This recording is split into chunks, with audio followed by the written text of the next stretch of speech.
பையன் இப்படி பண்ணிருக்க கூடாது.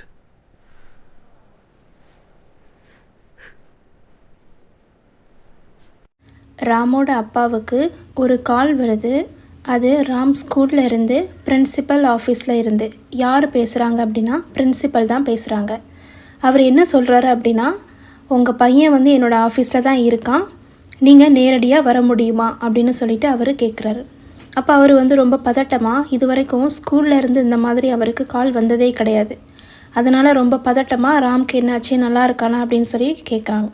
இப்போ இல்லை, ராம் நல்லா தான் இருக்கான், நீங்கள் வந்து உடனே வாங்க, நாங்கள் வந்து இதை காலில் பேச முடியாது, நேரடியாக பேசணும் அப்படின்னு சொல்கிறாங்க. உடனே ராமோட அப்பாவும் சடனாக ட்ரெஸ்அப்லாம் பண்ணிவிட்டு பைக் எடுத்துகிட்டு அவர் ஸ்கூலுக்கு வந்துட்டார்.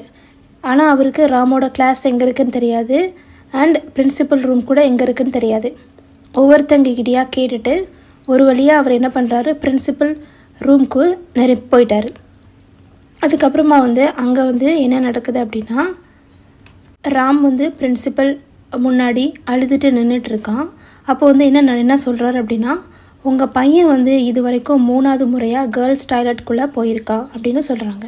இப்போ ராமோட அப்பாவால் நம்ப முடியல. இல்லை, ராம் அப்படியெல்லாம் பண்ணியிருக்க மாட்டான் அப்படின்னு சொல்லதும், நீங்கள் ராம்கிட்டேயே கேளுங்க அப்படின்னு கேட்கும்போது ராமும், ஆமாப்பா, அதை நான் வேணும்னு செய்யலை, தெரியாமல் நான் பண்ணிட்டேன், நான் ஏன் இப்படி பண்ணுறேன்னு எனக்கே தெரியலை, என் உடம்புக்குள்ளே என்ன மாற்றங்கள் நடக்குதுன்னு எனக்கு தெரிய மாட்டேக்கி அப்படின்னு சொல்லி பாம்போல் அழுதுட்டு இருக்கான். அப்போது இதுக்கப்புறம் என்ன நடந்தது அப்படிங்கிறத கீழே இருக்க லிங்கை கிளிக் பண்ணி ஃபுல் வீடியோவும் பார்த்து தெரிஞ்சுக்கோங்க. தேங்க்ஸ் ஃபார் வாட்சிங். சப்ஸ்கிரைப்.